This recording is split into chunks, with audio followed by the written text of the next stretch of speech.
Que el Señor les bendiga, mis amados hermanos. Qué bueno poder estar nuevamente compartiendo con ustedes acerca de una porción de la palabra que el Señor nos trae para el día de hoy. El tema que quiero presentarles se llama Los Gabaonitas, que espero te aparezca ahí ahorita en pantalla. No quiero que empecemos sin antes orar, así que acompáñenme. Vamos a ponernos delante de Dios en esta hora y le vamos a pedir que Él nos hable. Padre, en el nombre de Jesús te pedimos que ese pan nuestro de cada día descienda hoy sobre nosotros, que el rema de tu palabra, Señor, pueda inundar nuestro corazón y podamos echar mano, Señor, de Él para poder seguir adelante en este caminar cristiano, en lo que tú vienes y nos llevas contigo. Te ruego, Señor, que nos mires como esa tierra fértil, abonada, esa tierra, Señor, que recibe con hambre la semilla de la palabra y que le permite germinar, crecer, fortalecerse y llevar mucho fruto delante de ti, para que cuando vengas a tu huerto nos encuentres con los aromas, con los frutos que tú esperas de nosotros. Pongo mi vida delante de ti en esta hora y te pido que tú uses esta palabra como clavos hincados en el corazón de tus hijos y en el corazón mío, para que podamos, Señor, no solo aprender, sino que podamos llevarlo a nuestros pies y podamos caminar, Señor, con esta enseñanza que tú nos quieres regalar el día de hoy. Reprendo todo estorbo en el nombre de Jesús y sujeto todas las cosas a ti. Amén y amén. Bueno, vamos a ir de lleno al primer verso, que es Josué 1:2, y vamos a leer también el verso 3. Mi siervo Moisés ha muerto, dice, ahora pues levántate y pasa este Jordán tú y todo este pueblo a la tierra que yo les doy a los hijos de Israel. Era Dios hablando con Josué y se estaba estableciendo aquí un cambio de estafeta, un cambio de liderazgo. Moisés ya había partido con el Señor y Dios le estaba dando instrucciones a Josué acerca de cómo iban a hacer las cosas en adelante. Iba a ser algo distinto, porque ya no iba a ser aquel pueblo que deambulaba por el desierto, sino que ahora correspondía que ellos entraran a tomar posesión de una tierra a la que Dios había llamado que fluía leche y miel, que era una tierra de esperanza, pero que el Señor les estaba entregando en las manos de ellos con cierto condicionante. Yo os he entregado, como lo había dicho a Moisés, todo lugar que pisare la planta de vuestro pie. ¿Por qué es importante para nosotros la historia de la conquista de Canaán? Porque esa tierra prometida es nuestra alma. Cuando venimos a Cristo la primera vez, nos es entregada toda esta tierra, toda esta comarca. Hay alguien que en broma dijo que eran hectáreas que tenemos que ir conquistando. Ya no son áreas sino hectáreas, dijo alguien, ¿verdad? Y es cierto, con el tiempo nos hemos podido dar cuenta de que al final de la historia del pueblo de Israel, alguien dijo, bueno, ya estoy grande y no conquisté todo lo que tenía que haber conquistado. Y así pienso yo a veces, ya estoy grande y no he terminado de conquistar todo lo que Dios quiere que yo conquiste. Sin embargo, el reto está ahí enfrente. Y el reto lo tienes tú y lo tengo yo todavía. Mientras hay vida, hay esperanza, y mientras estemos aquí en la tierra, todavía hay muchos galardones por alcanzar, muchos retos que tomarle la palabra al Señor y sacar partida de lo que Él nos ha dado, de esas herramientas que Él nos ha entregado, para que nosotros podamos vivir una vida en abundancia. Canaán significa una vida en abundancia. Canaán se puede ver tipo o figura de que ya nos fuimos en el arrebatamiento y vamos a esa abundancia, allá estando en los cielos con el Señor, a vivir eternamente con Él. Pero aquí en la tierra también podemos nosotros conquistar Canaán, que es nuestra alma, y llevar una vida en abundancia. A pesar de las circunstancias y a pesar de lo que nos rodee, nosotros tenemos que conquistar esa tierra. Y Dios nos está diciendo en el verso 3, yo ya se la entregué a ustedes. Yo ya les di por posesión esa alma para que ustedes la sojuzguen, porque ellos entraron y pelearon con los enemigos que habían en esas naciones, porque ellos ya estaban adueñados de esa tierra. Habían reyes, habían pueblos, habían comarcas, Dios les había dicho, miren, yo ahí en Canaán yo les voy a dar casas ya hechas, cisternas ya fabricadas, olivares ya plantados, van a encontrar cobre, van a encontrar un montón de cosas. Van a encontrar árboles frutales, van a encontrar bendición, pero eso sí, Ahorita hay quienes son poseedores de esa bendición y ustedes van a tener que pelear para alcanzarla. Y así es, dentro de nosotros hay grandes bendiciones. Hay cosas por conquistar que Dios nos va a entregar en nuestra mano, pero tenemos que despojar a esos hábitos que han estado ahí antes que nosotros nos hiciéramos cristianos y que nosotros tenemos que doblegar, vencer y tomar esa cruz y morir, porque Canaán habla de muerte. Cuando tú lees toda la historia de Canaán, es una historia de guerra, es una historia sanguinaria, es una historia de muertos, de guerra, de pelea, de pleito, porque para poder conquistar nuestra alma tenemos que guerrear contra nosotros mismos, tenemos que matar al viejo hombre. Esfuérzate, le dijo el Señor en el verso 6 a Josué, y sé valiente. Para que tú conquistes tu alma, hay que tener un esfuerzo extra y ser valiente. No cualquiera lo hace. ¿Cuántos cristianos no han tomado ese reto y siguen viviendo su vida como la habían vivido siempre? Y no han tomado el reto de esa valentía, no han sacado esa valentía y ese esfuerzo para poder conquistar lo que los ha venido derrotando. Esfuérzate y sé valiente, le dijo el Señor a Josué, y no se lo dijo solo una vez, porque tú, dice, repartirás a este pueblo por heredar la tierra de la cual juré a sus padres que les daría a ellos. Solamente esfuérzate y sé, ya no valiente, muy valiente. Hay que ser muy valiente para uno dejar de lado quien uno verdaderamente venía siendo cuando se presenta a Cristo y darle muerte a esa persona, conquistar ese territorio para Dios.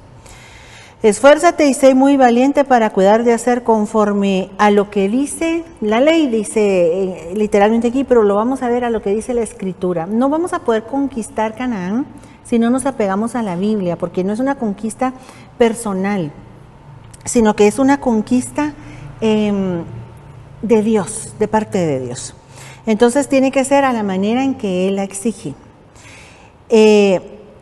Moisés te mandó, no te apartes de ella ni a diestra ni a siniestra. No nos podemos apartar de la palabra ni a la derecha ni a la izquierda si verdaderamente nosotros queremos conquistarnos a nosotros mismos. Para que seas prosperado en todas las cosas que emprendan. Entonces, ¿por qué hay personas que no han sido prosperados en todas las cosas que emprenden? Porque no han conquistado Canaán. Porque no se han apegado a la palabra sin desviarse a la derecha y a la izquierda. Y por eso es que no han prosperado. Quizás han prosperado en alguna cosa, pero aquí dice en todas las cosas. Pero no han prosperado en todo. Y Dios nos quiere dar una prosperidad integral. Nunca, dice el verso 8, se apartará de tu boca este libro de la ley, sino que de día y de noche meditarás en él para que guardes y hagas conforme todo lo que en la Biblia está escrito, porque entonces, repite, vas a prosperar en tu camino y entonces verdaderamente todo te va a salir bien. ¿Quién no quiere eso para su vida? La persona que quiera eso para su vida tiene que tomar una decisión el día de hoy. Primero, saber que va a tener que hacer un sobreesfuerzo. Esfuérzate, le dijo el Señor a Josué. Y segundo, que esto requiere de valentía. Y sé valiente, y sé muy valiente. Mira que te mando que te esfuerces y seas valiente. Aquí ya Dios lo está diciendo como un mandato. Es decir, yo hablaba con una persona hace pocos días, y yo le decía, mamita, te hemos ayudado bastante, te hemos ayudado mucho, mija, pero tú necesitas aprender a defenderte como cristiana que eres. No siempre vas a estar extendiendo tu mano para recibir. Las herramientas que Dios nos dejó para prosperar son para todos los hijos de Dios. Lo que pasa es que tú no las has usado, no te has interesado en la palabra, no te has metido, no has indagado, no has puesto ese esfuerzo, porque para hacer todo eso se requiere de un esfuerzo extra. O no está haciendo un esfuerzo extra usted ahorita prestando atención a lo que estamos hablando. No tuvo que usted que dedicar esta hora de la tarde para poder sentarse y aprender. Tuvo que hacer un espacio de tiempo. Vaya, ahora lo hacemos en nuestra casa. Antes nos teníamos que congregar en la iglesia y había que tomar más tiempo aún porque estaba el tiempo de traslado de ida y de regreso de la iglesia. Aunque pienso que era más fácil en aquel tiempo, aunque Fíjese lo que le estoy diciendo, aunque usted tenía que gastar en pasaje y tenía que tomar el tiempo de ir y regresar, siento que era más fácil porque usted verdaderamente se concentraba, pero ahorita que estoy hablando, yo no sé si usted está haciendo otra cosa mientras yo le estoy hablando, o si alguien le está hablando simultáneamente a la par de lo que yo le estoy diciendo y esa persona lo está distrayendo de lo que estamos platicando. Entonces, en cierta manera es más fácil, pero también es más difícil. Y Dios nos está diciendo hoy que tenemos que hacer un esfuerzo extra para pegarnos a la palabra y para que de verdad todo nos vaya bien. El Señor dice no temas, en el verso dice no desmayes, porque tu Dios, Jehová, está contigo a donde quiera que tú vayas. En el verso 10 leemos, y Josué mandó a los oficiales del pueblo diciendo, pasen por el medio del campamento y mandad al pueblo diciendo, preparaos comida, porque dentro de 3 días pasaréis el Jordán para entrar a poseer la tierra que Jehová vuestro Dios os da en posesión. ¿Por qué es importante este aspecto? Porque tú no vas a poder conquistar la tierra hasta que pases el Jordán, y el Jordán nos habla de ser bautizado con el Espíritu Santo. Ya ellos habían salido de Egipto, que para nosotros significa dejar de ser mundanos y volvernos cristianos. Dejaron el mundo, salieron, atravesaron el Mar Rojo, que para nosotros representa el bautismo con el Espíritu Santo. Y ahorita les faltaba este otro bautismo con el Espíritu Santo. El otro era el bautismo en agua. El primero es el bautismo en agua, el del Mar Rojo. Y este es el bautismo con el Espíritu Santo. Creo que lo había dicho al revés. Entonces, va a haber una conquista, pero hay que tener un orden. Primero salir de Egipto. ¿Quieres la bendición de Dios? Hay que salir de Egipto. ¿Quieres la bendición de Dios? Hay que bautizarse en agua. ¿Quieres la bendición de Dios? Hay que hacer el paso por el Jordán. Hay que pedirle al Espíritu Santo ese bautismo con Él.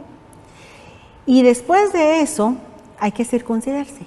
Porque el pueblo que había salido de Israel, al que Moisés circuncidó para poder ir a dar esa gran vuelta que dieron ellos de 40 años por el desierto, ese pueblo ya había dormido, ya estaban muertos. Esta era una generación nueva, dice ahí, y entonces viene Dios y le dice a Josué que es necesario circuncidar a los que nacieron en el desierto, a la nueva generación que viene detrás.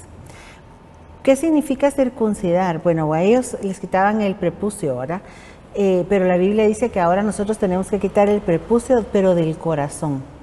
Y eso nos habla de estar dispuestos. ¿Tú quieres de verdad todas las bendiciones de Dios? Que te prospere y que todo te vaya bien. Tienes que estar dispuesto a dejar de lado las obras de la carne. Porque eso es lo que significa circuncidar el corazón. Ya no es en lo literal, ya no es en el cuerpo físico, pero hay que circuncidar ahora el corazón y abandonar las obras de la carne. Una vez que nosotros hayamos hecho esa definición, entonces el Señor nos va a empezar a entregar aquellas áreas que no hemos podido vencer. Y vamos a poder ir conquistándonos a nosotros mismos. En Josué 5:1 dice que cuando Josué empezó a conquistar, porque él llega y conquista sobrenaturalmente Jericó, y luego dice que va tras Jai, ahí él tuvo una derrota, porque Dios les había dicho que la conquista de Jericó era la primicia, porque era la primer ciudad, primicia. Tipificaba, si usted quiere, el diezmo. Dios había dicho, eso no me lo van a tocar, eso es mío. Y ellos así obedecieron. Entonces Dios les dijo, Jericó es anatema. Anatema significa algo que yo le dediqué a Dios. Algo que yo le dediqué a Dios y que si yo le doy otro uso, se vuelve una maldición para mí. Anatema no significa maldición. Anatema significa dedicado a Dios. Pero eso sí, si yo le doy un uso distinto al que yo le propuse cuando se lo entregué a Dios, entonces se vuelve maldición. Y se lleva uno el anatema. Porque era algo que era de Dios. Mire qué delicado. Pero entonces vino un hombre y él se había llevado algunos objetos de valor y por causa de él todo el pueblo perdió en la batalla. A Josué Dios le dio una estrategia, él descubrió a la persona, echando suertes, él fue descubriendo de las 12 tribus cuál era la tribu, de la tribu que salió cuál era la familia, de la familia que salió cuál era el varón, y así Dios le mostró quién era el que había robado.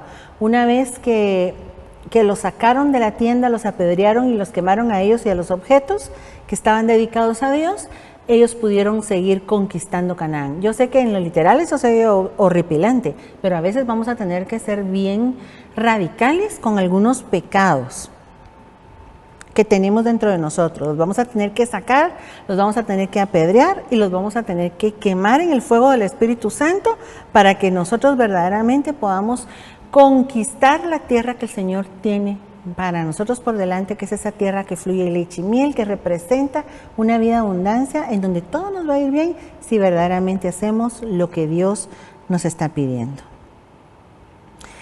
Josué 6:27 dice: estaba pues Jehová con Josué y su nombre se divulgó por toda la tierra. Entonces los habitantes de la tierra empezaron a tener temor.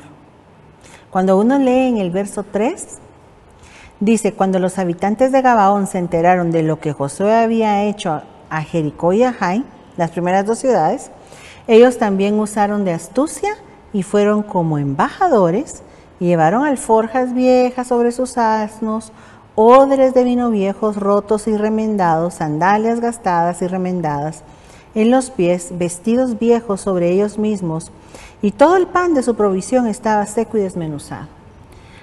Va a haber áreas de nuestra vida que van a querer usar de astucia, como usaron los hijos de este pueblo, Gabaón, para que nosotros no los erradiquemos. Son costumbres, son actitudes que están dentro de nosotros, que van a querer quedarse con nosotros, pero que nosotros tenemos que ser más astutos y descubrirnos a nosotros mismos, porque le estoy hablando del alma de usted mismo, para saber con exactitud cómo vamos a tener que tratar cuando nos venga a hacer el pase del chillón, esa área de nuestra alma que nos quiere embaucar. ¿Qué pasó en este caso? Resulta que Josué se tragó el anzuelo con todo y carnada. Lo engañaron y él hizo alianza con ellos de que nunca les iba a hacer daño.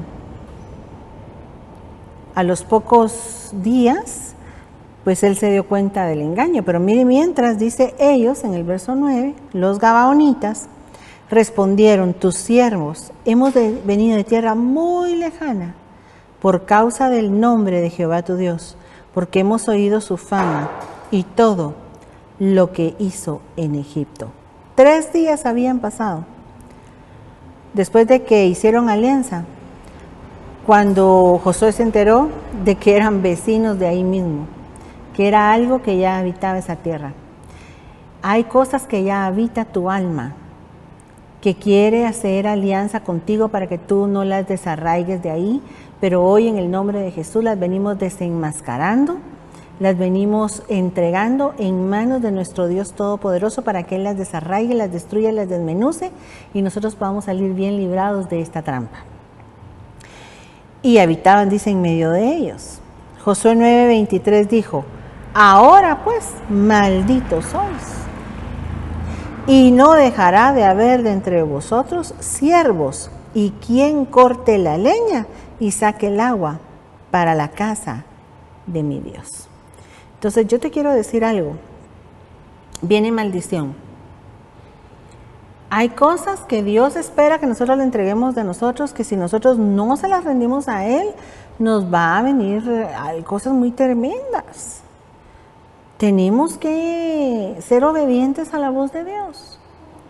Empecemos a desgranar poco a poco qué era lo que estos hombres llevaban con ellos, que fue lo que hizo que este Josué cayera en la trampa. Lo primerito que vamos a ver que llevaban ellos era unas sandalias gastadas.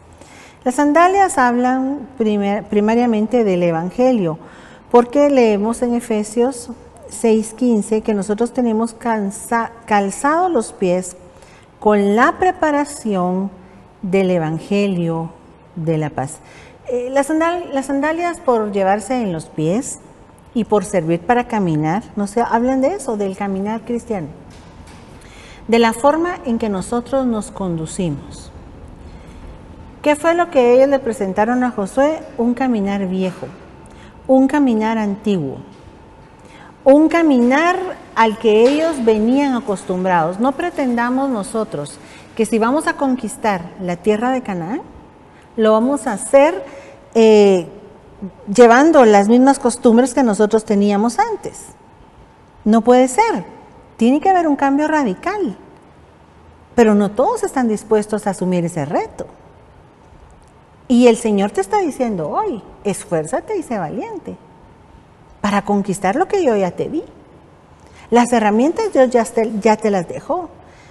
Y ahí está ese calzado. Claro, ¿verdad? Todos traemos un caminar antiguo, un caminar viejo, una costumbre de caminar a la vieja usanza antes de venir a Cristo, que no tiene que ver con el Evangelio, porque el caminar en Cristo es del Evangelio de paz. Y aquí nos está hablando, ya que está hablando de la paz, yo me quiero meter un poquito en esa ramificación de la enseñanza ahorita.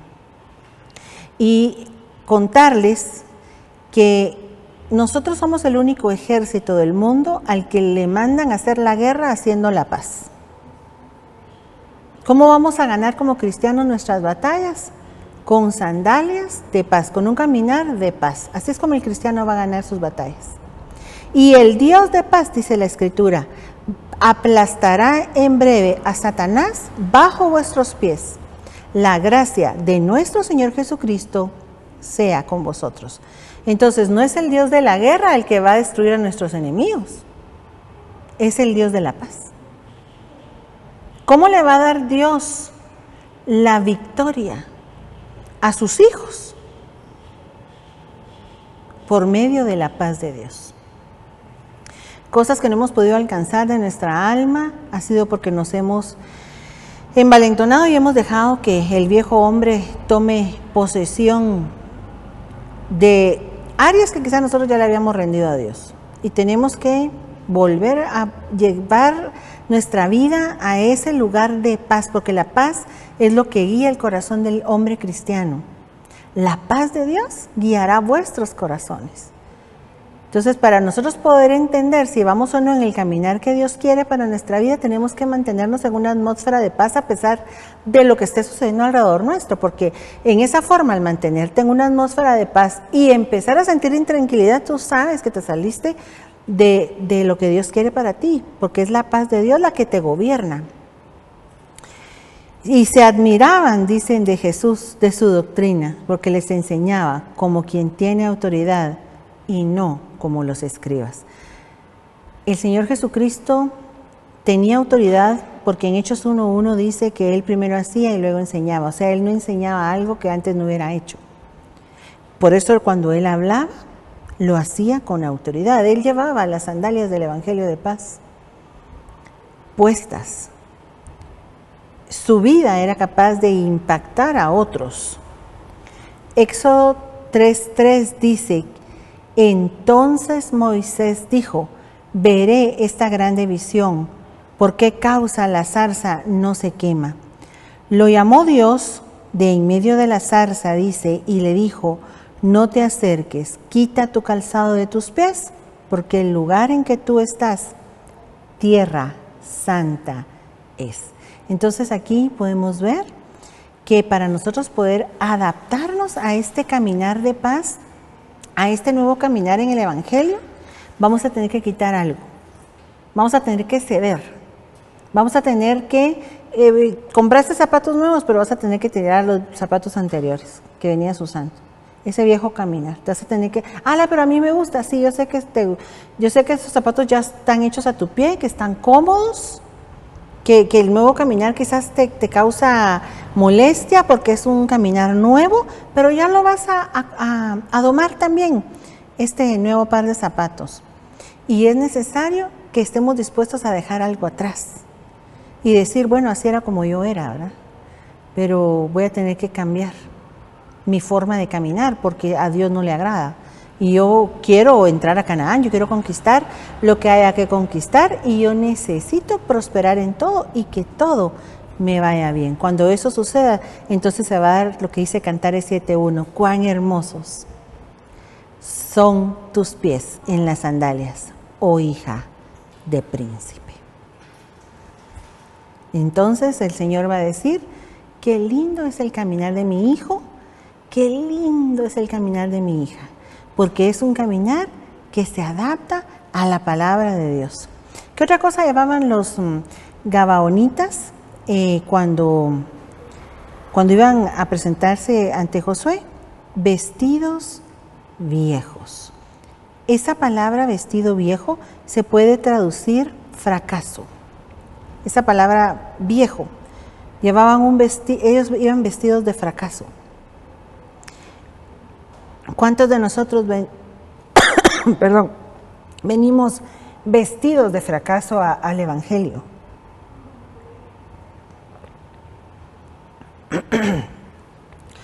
Dice que también significa gastado. ¿Cuántos de nosotros venimos desgastados al Evangelio? Significa pobreza, derrota. Está bien, venimos con todas esas cualidades. Veníamos arrastrando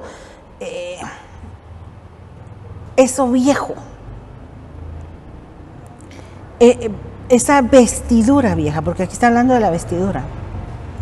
Pero lo importante no es qué era lo que traíamos, sino cómo estamos ahorita. La pregunta es si tú todavía te sientes en derrota, si todavía te sientes desgastado, en pobreza, como que fallaste, como que todo te sale mal, porque yo conozco gente así, que están en el Evangelio y todo les sale mal, que se sienten en pobreza, que se sienten en derrota.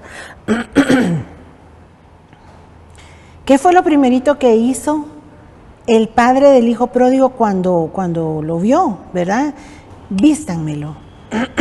Perdón, ni siquiera le dijo, báñenlo. Si el otro venía a estar con los cochitos, lo más normal hubiera sido que lo bañaran. Pero lo que urgía era que lo vistieran, que le dieran cobertura. Porque los vestidos, evidentemente, pues nos van a hablar también de la cobertura, ¿verdad? Cuando nosotros venimos a este Evangelio a reconciliar con el Señor Jesucristo, es necesario que mudemos de ropa. Es necesario que nos vistamos con el vestido que el Señor nos está extendiendo. Entonces va a haber fiesta. Dice ahí, traed el becerro gordo, matadlo, comamos y hagamos fiesta, porque mi hijo muerto era y ha tomado nueva vida. Se ha perdido y es hallado, y comenzaron, dice, a regocijarse. ¿Qué necesitamos para poder vestirnos con vestiduras nuevas que nos está dando el Evangelio? No, cuando estamos hablando de que las vestiduras hablan acerca de un reconocimiento de autoridad, porque si está hablando de cobertura, hablan de un reconocimiento de autoridad. Entonces, la pregunta es, cuando yo vine a la iglesia, ¿qué autoridad era la que yo venía reconociendo? Pues yo era un médico muy connotado. Y yo venía reconociendo como autoridades a mis catedráticos que yo tuve en la Facultad de Medicina, o a aquel doctor famoso que yo admiro tanto. Ellos eran mi cobertura, porque era quien yo reconocía como las máximas autoridades. Pues yo era psicólogo y lo mismo, ¿verdad? Yo venía apegándome a tal pensamiento, porque hay diferentes líneas de pensamiento en la psicología. Entonces yo a esas a lo que yo me apegaba, esas son las vestiduras que yo traigo al Evangelio. Pero como a Bartimeo el ciego, el Señor nos está diciendo hoy que nos despojemos de esa cobertura para que Él nos pueda dar la cobertura del Evangelio. Marcos 10:46, al salir de Jericó, Jesús, sus discípulos y una gran multitud, Bartimeo el ciego, hijo de Timeo, estaba sentado junto al camino mendigando, y oyendo que era Jesús Nazareno, comenzó a dar voces y a decir: Jesús, hijo de David, ten misericordia de mí. Verso 49. Entonces Jesús, deteniéndose, mandó llamarle, y llamaron al ciego. Él entonces, arrojando la capa, se levantó y vino a Jesús. Y Jesús le dijo, vete, tu fe te ha salvado. Y enseguida recobró la vista y seguía a Jesús en el camino. La capa era el simbolismo para ellos de que el hombre que no tenía vista, que era ciego. Cuando él se para y tira por allá la capa, fue un acto de fe. Él dijo, hoy es el día que voy a ser sano. Pero eso requiere de tomar una decisión, de decir, hoy me despojo de esto. No, definitivamente este vestido viejo a mí no me sirve. El ejemplo también lo podemos ver cuando venimos de otra iglesia y traemos una cobertura anterior y queremos estar en esta iglesia, prosperar, que todo nos vaya bien, pero no nos hemos deshecho de la cobertura que nosotros traíamos antes. Y así como hizo Bartimeo, vamos a tener que tomar una decisión, por muy hermosa que haya sido la cobertura que yo tuve antes, por mucho apego que haya tenido esas personas, por muy finos que hayan sido conmigo, pero si quizás por decirle geográficamente me movieron para acá y ahora estoy con estos pastores, ¿por qué no les das una oportunidad a estos pastores? Pero la misma cosa que pasó con el hijo pródigo, ¿verdad? Yo no creo que a él le hayan puesto las ropas que el padre mandó a pedir para él sin antes quitarle la que él ya traía. Nosotros en algún momento vamos a tener que desnudarnos de cosas que traemos para que Dios nos pueda revestir y nos pueda entregar esa nueva cobertura. Porque la Biblia dice que ningún siervo puede servir a dos señores. Porque o aborrece a uno y ama al otro, o estima a uno y menosprecia al otro. Entonces tenemos que tomar una decisión. Mire lo que le pasó a David. Primera de Samuel 17, de los versos 38 al 39. Y Saúl vistió a David con sus ropas y puso sobre su cabeza un casco de bronce y le armó de coraza. Y ciñó David su espada sobre sus vestidos y probó a andar porque nunca había hecho la prueba. Y dijo David a Saúl, yo no puedo andar con esto porque nunca lo practiqué. Y David echó de sí aquellas cosas. Esto me habla a mí de tener un discernimiento de cuando nos quieren vestir, pero no es Dios el que lo está haciendo, sino que nosotros nos estamos dando cuenta que nos quieren dar una vestidura que no se apega al plan de Dios para nosotros. David rechazó las cosas de Saúl. ¿Qué pasó con Eliseo y Elías? Cuando habían pasado, dice segundo libro de Reyes 2:9, yo voy a leer hasta el 14. Elías dijo a Eliseo, pide lo que quieras que haga por ti, antes que yo sea quitado de ti. Y dijo Eliseo, te ruego que una doble porción de tu espíritu sea sobre mí. Él le dijo, cosa difícil has pedido. Si me vieres, cuando fuere quitado de ti, te será hecho así. Mas si no, no. Y aconteció que yendo ellos y hablando, he aquí, un carro de fuego con caballos de fuego apartó a los dos, y Elías subió al cielo en un torbellino. Viéndolo Eliseo, dice el verso 12, clamaba, Padre mío, carro de Israel y su gente de a caballo. Y nunca más le vio.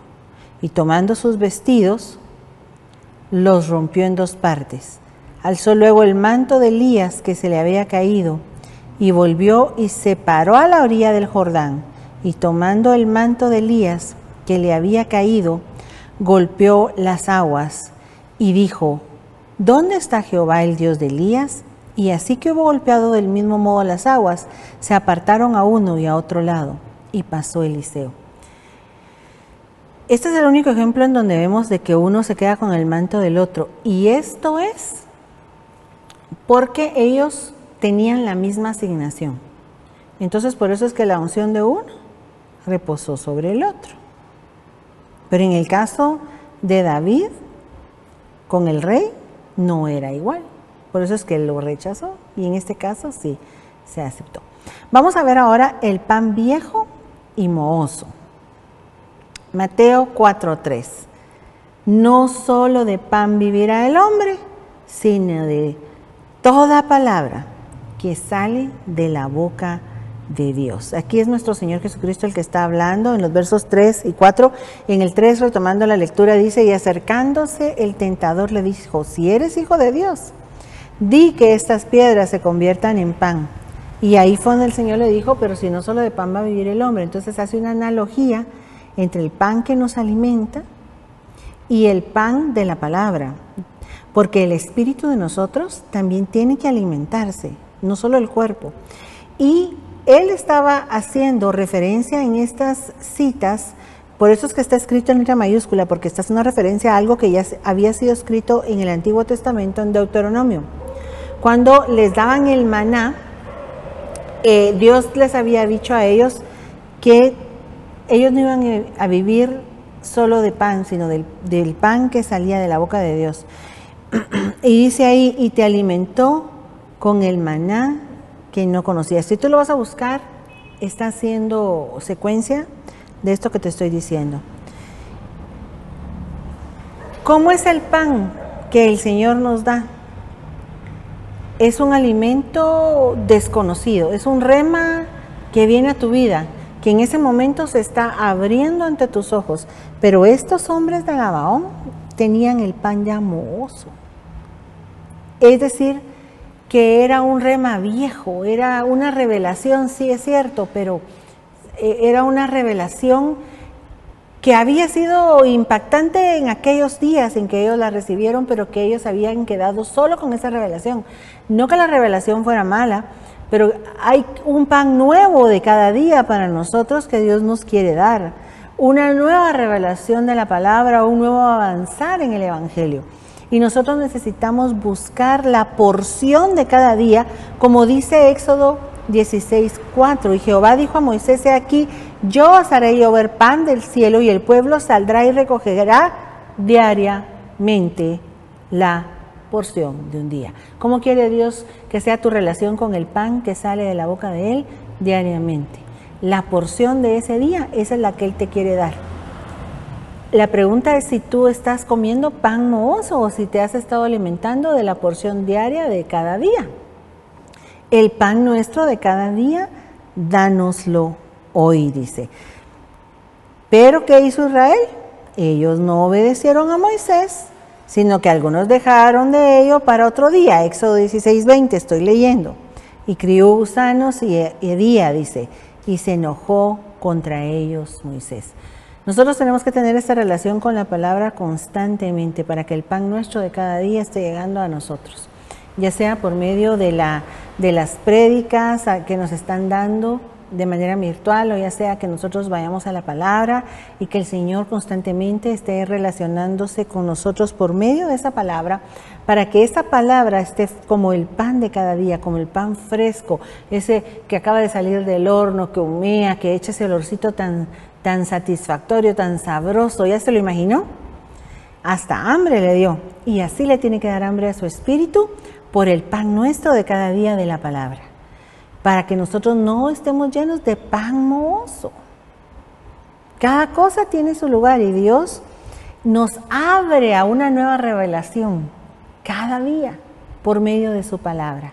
Por eso dice la Biblia que cuando el Señor iba con los de Maús y ellos llegaron a la casa y sentados a la mesa, en Lucas 24:30, tomó el pan, lo bendijo, lo partió y les dio.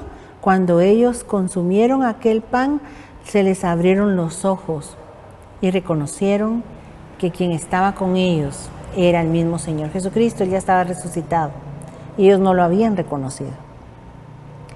Muchas cosas se van a empezar a revelar a tu vida si tú no dejas que tu pan se vuelva mohoso, sino que día con día tienes esa relación con esa panadería del cielo, con tu Biblia, con ir al rema de la palabra, con ir a la enseñanza. Y Dios va a empezarte a mostrar muchas cosas. Alforjas viejas era otra cosa que llevaban los gabaonitas. ¿Y qué es una alforja? Pues una alforja es una bolsa, como la que se lleva al mercado. También puede ser un saco, puede ser una bolsa. Dice recipiente o trasto. ¿Qué guardo yo en mi saco? Pues lo que me interesa para ese momento. Lo que para mí es valioso en ese momento. Si voy al mercado y meto ahí zanahorias, cebollas, apios, un melón, una sandía o una piña, qué sé yo, que compra usted en el mercado, lo que usted metió ahí, eso es lo que usted en ese momento está atesorando de valor.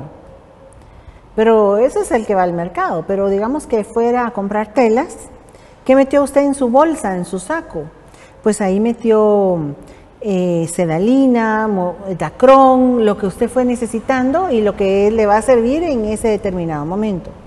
¿Qué era lo que pasaba con la alforja que llevaban los gabaonitas? Que ya era una alforja vieja.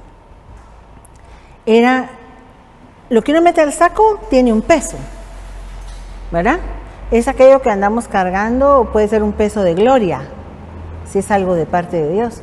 Pero si es algo viejo que tú vienes arrastrando, es un peso del cual el Señor quiere que tú te despojes, porque eso te sirvió en su momento. Me acuerdo hace poco de haber leído una noticia de una niña que después de todos estos meses que tenemos de estar en la pandemia, encontró que ese día que ella iba a ir a estudiar y le dijeron que ya no podía salir de su casa, sino que quédate en casa, ella había metido un banano para refaccionar y nunca lo sacó de ahí.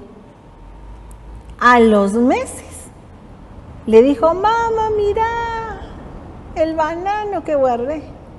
Así somos nosotros, llevando ese saco viejo, llevando esas cosas viejas, que en su momento hubieran sido útiles, imprescindibles en su momento, pero que ya pasó el tiempo y que eso ya está envejecido y que es necesario que nosotros nos despojemos. Venid a mí, dijo el Señor en Mateo 11, de los versos 28 al 30, todos los que estáis cansados y cargados, y yo os haré descansar. Toma mi yugo sobre vosotros y aprended de mí, que soy manso y humilde de corazón, y hallaréis descanso para vuestras almas, porque mi yugo es fácil, dice, y mi carga es ligera. ¿Cómo quiere Dios que llevemos el Evangelio? Con una carga ligera, no cargando el peso de lo viejo que hemos venido arrastrando. Hay un verso en Ageo 1:6 que dice, siembran mucho, recogen poco, comen, no se sacian, beben, no quedan satisfechos, se visten y no se calientan. El que trabaja jornal recibe su jornal en saco roto. ¿Por qué no ha podido venir lo nuevo? Porque el saco está viejo y está roto. Entonces Dios te da las cosas, pero a ti se te va por el saco roto.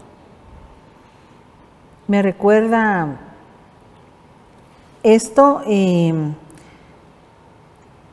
la parte aquella donde dice que se han hecho cisternas. Vamos a ver si la encuentro. Me dejaron a mí, dice Jeremías 2:13, fuente de agua viva, y cavaron para ustedes cisternas rotas que no retienen el agua. La bendición de Dios está ahí todos los días para llenar tu saco, para el momento, para lo que tú necesitas en ese tiempo que estás viviendo. Útil, indispensable. Sin embargo, nosotros mismos a veces causamos que las cosas de Dios se nos escurran del saco por haber hecho cisternas rotas que no retienen el agua por nuestra conducta. Saúl dijo a su criado, ya que estamos aquí lo vamos a ver de una vez, Saúl dijo a su criado en 1 Samuel 9:7, he aquí si vamos, ¿qué llevaremos al hombre? Porque el pan de nuestras alforjas se ha acabado. Entonces también puede ser que esa alforja no esté cargando cosas viejas, sino que no viene cargando nada. Porque tú no te empeñaste en llenarte de las cosas de Dios. Nosotros tenemos que hacernos tesoros en los cielos. Aquí está hablando de lo espiritual, no está hablando de lo literal. Tenemos que llevar en nuestras alforjas las bendiciones de Dios.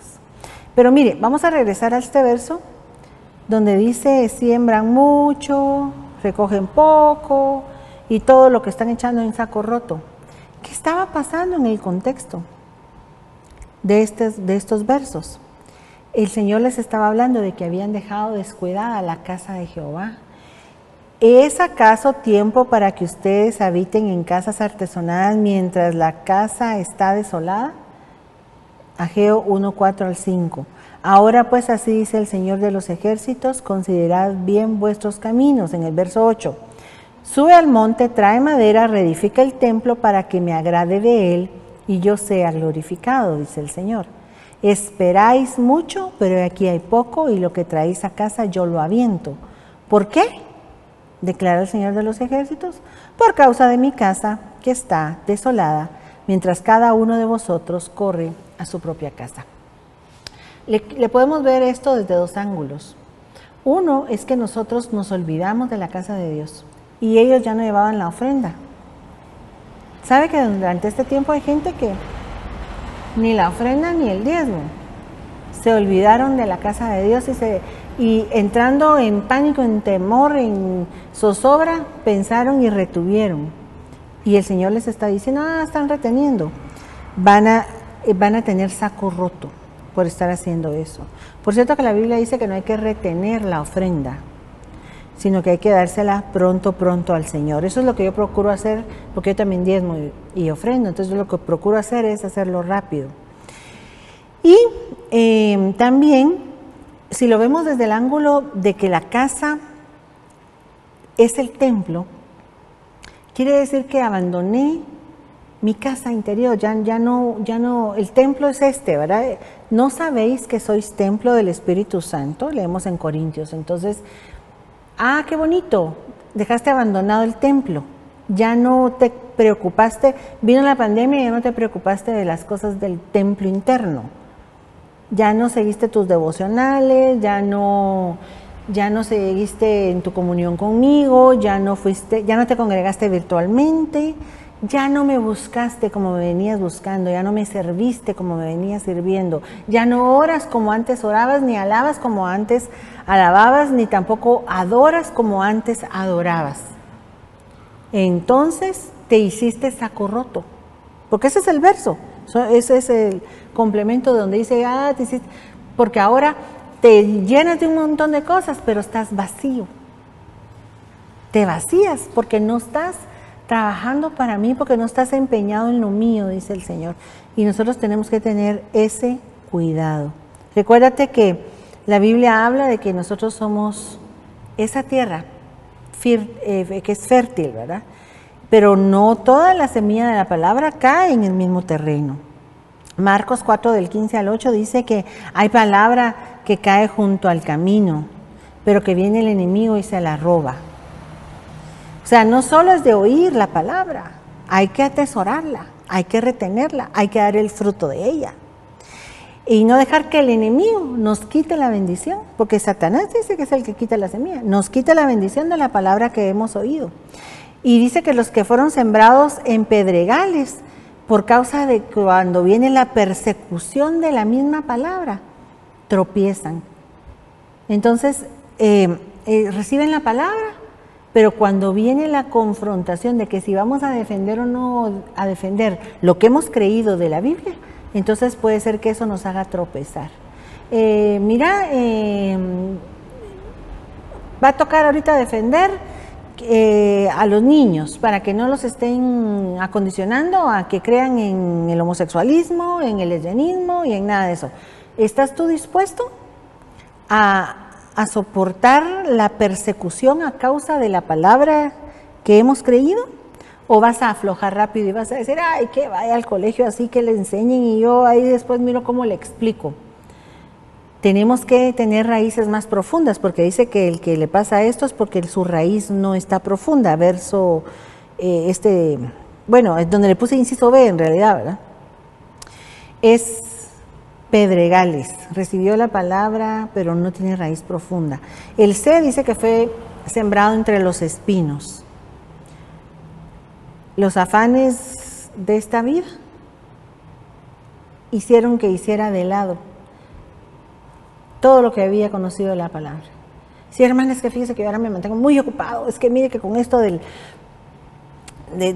COVID y todo esto, viera que yo más trabajo tengo ahora, hermano. En vez de menos, más tengo y ahora más afán mantengo.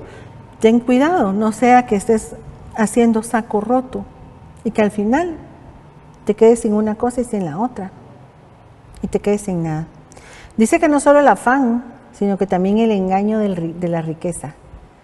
Es que yo lo que quiero es tener dinero y lo que quiero es tener dinero y lo que quiero es tener dinero, y eso también hace que el saco esté roto.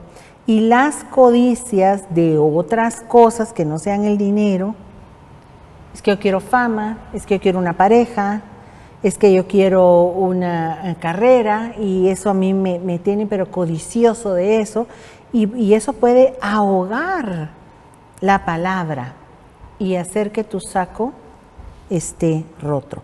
Miremos odres para vino viejos, y ese es el último ejemplo, porque son 5, y aquí se podría ver los 5 antiministerios, pero ahorita lo estamos enfocando al alma de nosotros.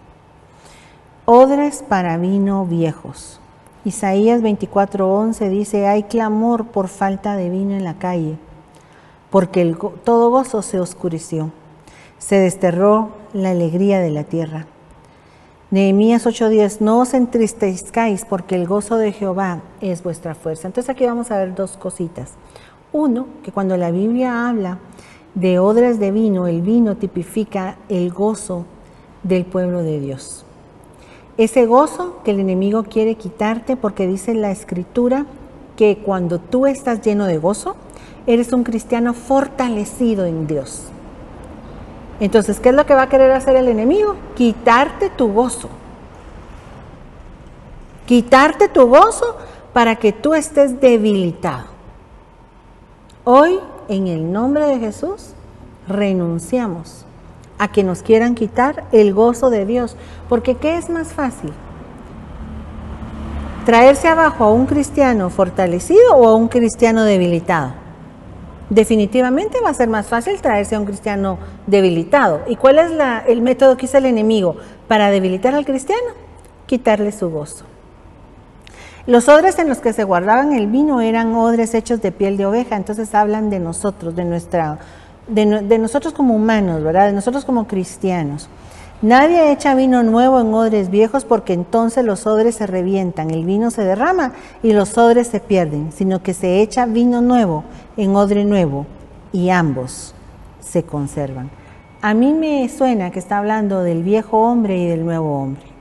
El viejo hombre creado según Dios. Efesios 4:22 al 24 dice: en cuanto a vuestra anterior, estamos hablando de cosas viejas, en cuanto a vuestra anterior manera de vivir, os despojéis del viejo hombre, que se corrompe según los deseos engañosos. En ese viejo hombre no vamos a poder echar el vino del gozo del Señor, porque entonces lo va a reventar. Y que seáis renovados en el espíritu de vuestra mente, y os vistáis del odre nuevo, del nuevo hombre, el cual en la semejanza de Dios ha sido creado en la justicia y santidad de la verdad. Es el espíritu el que está sediento de ese vino que trae gozo. Que la diferencia entre la alegría y el gozo es que la alegría es pasajera, pero el gozo permanece, porque es el gozo del espíritu. El Señor ha dado una orden, que a nosotros se nos dé óleo de gozo en lugar de luto. Como dice Isaías 61:3, ordena que a los afligidos de Sión se les dé gloria en lugar de ceniza, óleo de gozo en lugar de luto, manto de alegría en lugar de espíritu angustiado, y serán llamados árboles de justicia, plantíos de Jehová para la gloria de Él. Déjeme orar por usted en esta hora y vamos a irle poniendo estos puntos al Señor para que Él nos regale el poder despojarnos de todo lo que venimos arrastrando. Porque si eso es lo que se está interponiendo entre mi persona y la bendición que Dios quiere para mí, yo me vengo despojando de eso el día de hoy en el nombre de Jesús. Acompáñeme a orar. Padre, hoy ponemos delante de ti, Señor, este momento, esta bendición. Y te pedimos, Señor, en el nombre de Jesús, que nos permitas en un acto de fe quitarnos los zapatos hoy. Nos los venimos quitando este caminar antiguo, Señor. Y venimos tomando el caminar del Evangelio, ese nuevo caminar que tú nos has entregado. Nos venimos despojando de toda ropa vieja, de toda cobertura anterior de ceguera que traíamos. Y venimos adoptando, Señor, no solo la nueva cobertura que tú nos das como hijos pródigos que regresan a la casa, esa nueva vestidura espiritual, sino también una nueva, Señor, cobertura del pastor que nos cubre. Venimos despojándonos de toda cobertura anterior y venimos abrazando esta nueva cobertura que tú nos estás dando hoy. Asimismo, mi buen Dios, te pedimos que como odres que somos, podamos ser ese odre nuevo. Podamos ser ese hombre nuevo que recibe el vino, Señor, y no lo revienta, sino que podamos obtener ganancia del gozo que tú nos estás entregando hoy. Toda tristeza se te la entregamos en el nombre de Jesús y nos fortalecemos en el gozo tuyo, Señor. Asimismo te pedimos, Señor, que nos regales alforjas nuevas experiencias contigo, que podamos llevar, Señor, tu carga que es ligera, que podamos atesorar en nuestras alforjas lo que trae bendición para nosotros, lo que para vida eterna nos enriquece, Señor, en el nombre poderoso de Jesús. También te pido, Señor, que el pan que recibamos sea fresco, humeante, calientito, delicioso cada día, y que podamos, Señor, tener ese pan de cada día, ese maná que tú dejas en nuestra mesa, ese rema, Señor, que podamos ir y conquistar la tierra que tú nos estás entregando hoy, y nos venimos despojando de todo aquello antiguo que nos impide alcanzar lo que tú tienes para nosotros. Gracias, Señor, en el nombre de Jesús. Le damos gracias a Dios por este momento y le pido al Señor que nos conceda volvernos a encontrar por este medio en el nombre de Jesús. Que el Señor te bendiga.